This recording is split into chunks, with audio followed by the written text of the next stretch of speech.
Huh? The P1 Climax! It's the end of the world! One-on-one deathmatch that's worthy of the name Climax! And best of all, if you don't win the one-on-one tournament to the finish within the hour, the world will end! No punches pulled this time! Oh I'll make no. myself clear so that no one misunderstands. This will not be taking place within the TV world. It will, in fact, take place in the reality which you occupy. Enjoy it while you can. Alrighty then. Time to show off how that special stage is going. The video feed switches is something else.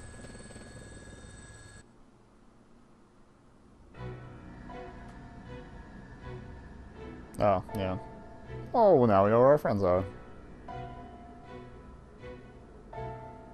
I'm kind of wondering if... I think I said this before, but I wonder if the crosses had the top bit in the original Japanese and they just edited that out because of issues. Jesus, people don't like it when you make the real crosses in the video games. Was that Mitsuru-senpai? Yeah, maybe just a little bit. Sonata-san, Ida-san, and Fuka-san too. What will be the fate of our captured queen and her loyal minions? Oh, and this is a no-fly zone. We don't have any room in the parking lot for that thing, so you better start walking to the battleground. As a little incentive, Persona! Kintoki Doji! Throw him a tomahawk! I got a missile? Probably a missile. With that last command from General Teddy, the monitor turns off. After a moment of silence, Kikuno-san shouts from the cockpit. Alarm? No. There really is a missile coming our way. Evasive maneuvers. Brace yourselves. A missile? As soon as Kikuno-san shouts, the helicopter makes a sharp turn. We're all thrown to the side.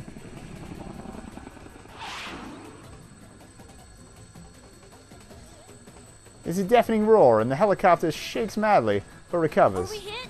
It barely missed, but there's a good chance that it will still detonate. There you It go. exploded! That's what missiles do. It's a firework? Of course he'd be effing with us. That's an awesome firework, though. In the moments after the explosion, General Teddy's face was drawn in the night sky with colorful sparks. Why did nobody from the other team notice and mention it? Oh well. He even managed to capture his image, taunting us with his tongue sticking out. He obviously missed on purpose. It was most likely fired from the direction of Inaba. That is not funny at all! I don't know, it's Is he kind of trying funny. to start a I'm just war gonna say or it's something? kind of funny. Wait, what is that? There's something in the distance. It's huge! Yukari-san points toward the shape of a gigantic building stretching toward the sky. Something red is writhing around that bizarre structure, trying to envelop the town below it. It's red fog.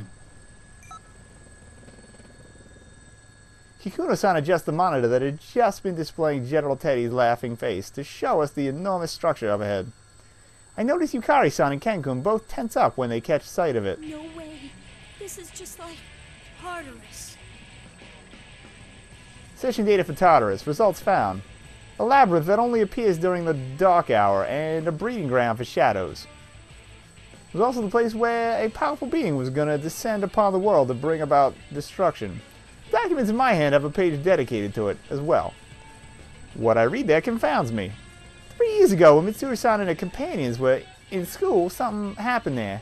All I can gather is that they fought desperately in a tower called Tartarus that resembles the one outside.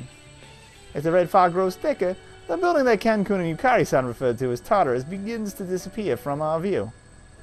I'm sorry to do this, but I have to withdraw before we're shot down. But we've come so far! If they fire another one at us, I won't be able to dodge again. Even if it's only a firework, a direct hit can still bring us down. Hold on, Kikuno-san. Can you drop low enough somewhere so we can get out? There's no way. If we land, we'll be sitting ducks. No, once we're out, you'll get out of here. You don't need to land. What are you saying? Please, do it. Don't worry. Remember, General Teddy asked us to come on foot. We'll manage somehow. We got mad jumps. Leaps for Understood. days. I'm looking for a landing site. There appears to be a large shopping center nearby. That would be Juno's. While dodging explosions from missiles flying mercilessly towards us, the helicopter nosedives, plunging us toward the ground as we move closer to Inaba. Labra-san, please take this. It may be of use. It contains Memory the card? data that was taken from the Ergonomics Research Laboratory's top secret files. The creator's name is Shuji Ikutsuki. Shuji Ikutsuki. That name was also in the documents that Kikuno-san had given me. He betrayed Mitsuru-san at the last moment 3 years ago and revealed himself as an enemy. Ever since the death of Koetsu Kirijo, the patriarch of the Kirijo family 2 generations ago, this man took the lead in all the dangerous events relating to the shadows. That's how dangerous this man is. But the documents also say that Ikutsuki took his own The life. file name was Project Puppet Master. I'm not entirely sure if that's a code or a description of the project. Puppet Master. Probably a little column A, a little That column has B. something to do with me and Igus? I was only able to decrypt a portion of it, but it seems to be data on an experiment involving a plume of dusk. An experiment with a plume of Dash dust. shoe or show. Shoe. Why are you You giving shoes, this you to me? lose. It may assist you in determining the enemy's identity. Actually, I found traces of an unauthorized attempt to access this file from outside of the Ergo Research Network. I Oh, really? investigated this and found that the requests made to break in originated from this vicinity, likely from within Inaba itself. Huh? Oh, really? So someone in Inaba knew about that research before all this started and was looking for it? Kikuno-san nods silently. Of all the files on the quarantine server to go after, if this one was specifically targeted, then the hacker must have at least known of its presence there.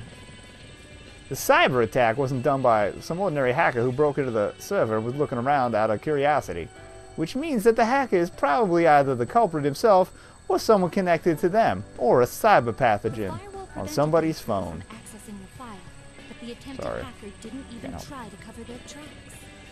What? Who would do this? The hacker didn't even attempt to cover their access to the server?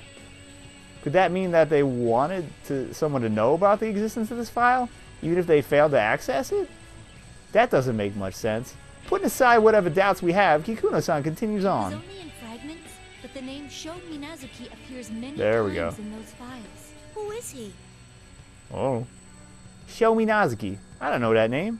Could that person be the culprit? At the very least, there's no mistake that this person is deeply related to this case. I'll contact you once we crack the encryption, but in case it becomes difficult to transfer the data to you, I'll give you a copy. Then I'll download that data into myself and take a look at the parts that you've managed to decrypt. That would be for the best. Gotcha. Thanks. Could probably dedicate some cycles to decrypting too. I don't know how these robot ladies are built, so just throwing that out there. Kikuno-san hands me a memory card. I insert it to my memory slot and save the data on it into my eternal memory. Just as Kikuno-san says, most of it is experiment records. One file remains that cannot be read. Project Puppet Master. What's in that file? Suzuku? There we go. No. We'll be over at Junes Shopping Center in a moment. Everyone, prepare to disembark. It's a long Hold on, thread over here. there. Isn't there someone on the rooftop? We all peer into the distance. Beyond the haze of the red fog is Inaba's largest shopping center. My search reveals that the place belongs to a chain named Junes. A blurry figure can vaguely be seen on the roof. Yukun?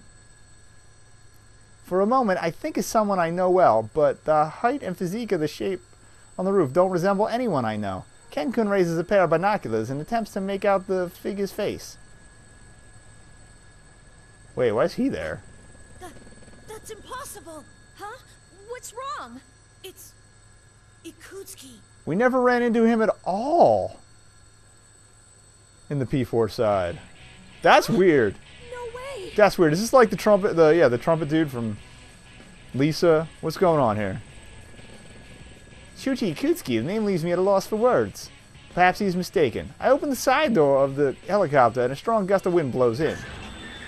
Should probably warn people first. I ignore the wind and lean out to get a better look at the person on the roof. Missile. Firework. The helicopter is suddenly attacked from an unexpected direction, and the vehicle sways alarmingly. That wasn't another missile. Persona. When I look again, I see another shape standing near the figure on the rooftop. I knew it. We're under attack by a persona. Great.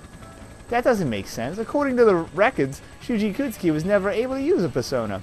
Is that man on the roof truly this Ikutsuki person? Oh, he might have taken the appearance. The enemy's preparing. Or is it the shadow version? But the shadow, if he can't use a persona, he wouldn't have a shadow. Something like that. Before I can raise an objection, Yukari-san fixes her eyes on the enemy and draws her evoker. As expected from someone who had been in actual combat for a whole year, she quickly makes a decision. Little persona.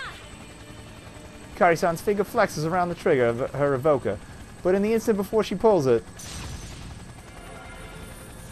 they don't need the evokers. Yukari-san's persona appears, creating a whirlwind around the helicopter that repels the shadow attacking us. I didn't even use my evoker yet. Seeing Yukari-san so bewildered sends a chill down my spine. Being able to summon a persona without the necessary tool to aid in summoning? Mitsuru-san and Akihiko-san reported a similar unpleasant experience when inside the TV world. But this isn't inside the TV world. As outlandish and threatening as the situation is, there is no doubt that we're in the real world. General Teddy's words come back to me. I'll make myself clear so that no one misunderstands. This will not be taking place within the TV world. It will, in fact, take place in the reality which you occupy. Enjoy it while you can. This was like 2 scenes ago. Did we really need a flashback to? Don't tell me! This fog that's enveloping the town is the same fog on the other side of the TV?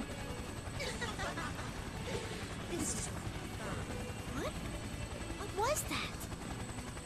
A new voice suddenly reaches my ears. Who was that? I look around in bewilderment. Did anyone actually talk? Am I hearing things? Ken-kun's shout breaks my concentration. Yukari-san, he's winding up for another one. We're getting off, Koromaru. Yukari-san still looks confused, but Ken-kun notices something and unbuckles his seatbelt, with his spear at the ready. By this time, the helicopter has descended close enough to the roof of Junes that people, and dogs, can easily jump down.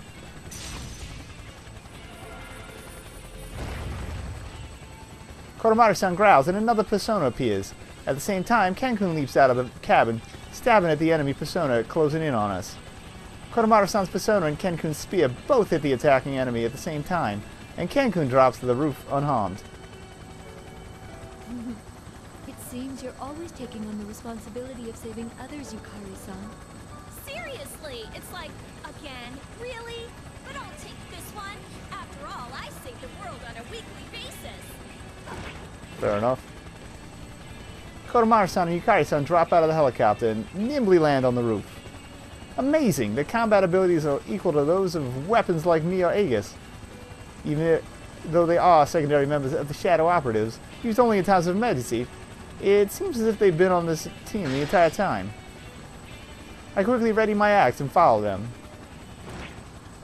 Yukari-san, everyone, please, save Lady Mitsuru. Can do.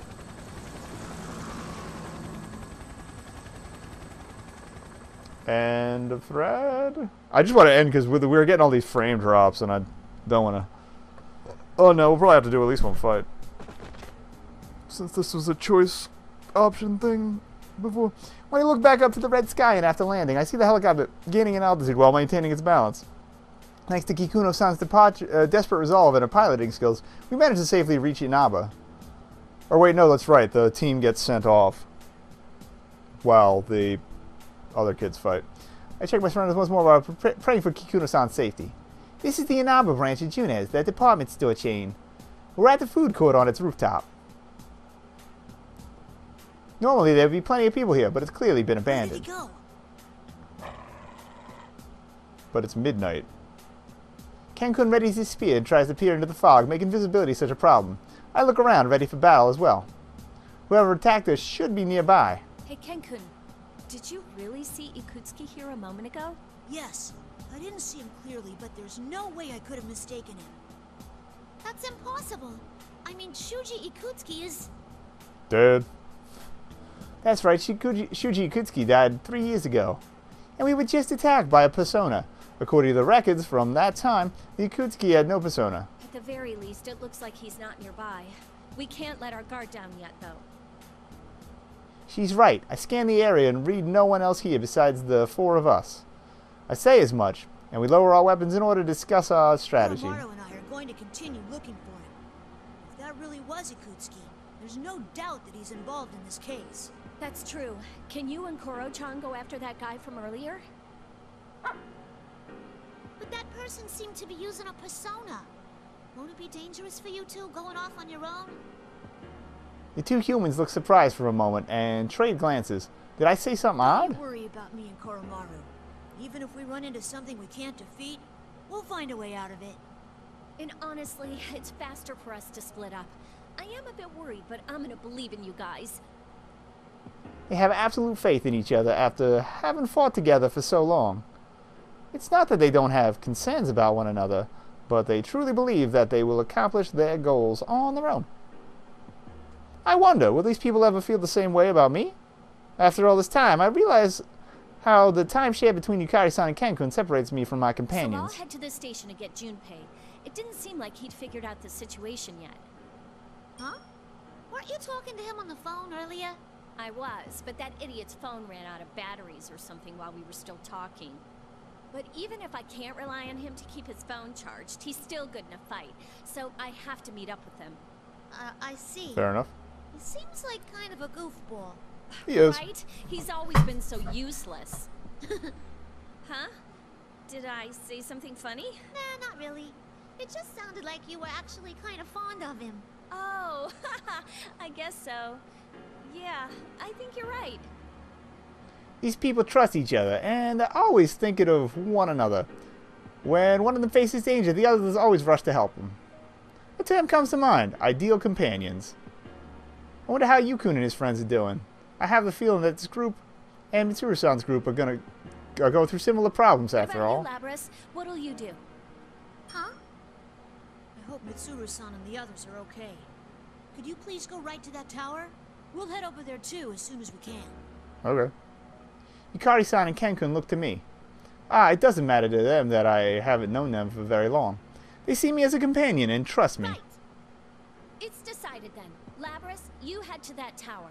Oh, also, something felt off when I summoned my persona earlier. You might want to be careful. You felt it too? It was like, well, it felt like the evoker wasn't working, didn't it? Yeah, it might be that we can summon our personas without our evokers. In any case, we should get moving. If what General Teddy said is true, we don't have much time to spare. Got Fair it. enough. If Even though we've anything been here for happens, over an let's meet at hour the bottom just of the watching tower. all this talking. Be careful, both of you.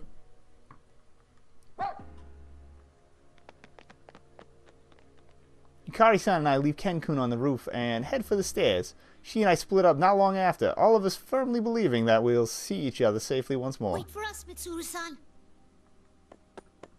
I run at my full speed and turn my eyes towards the looming tower. I will rescue her. Suzuku? There it is. Okay, yeah, we're probably going to wrap it there just because frame drops for days.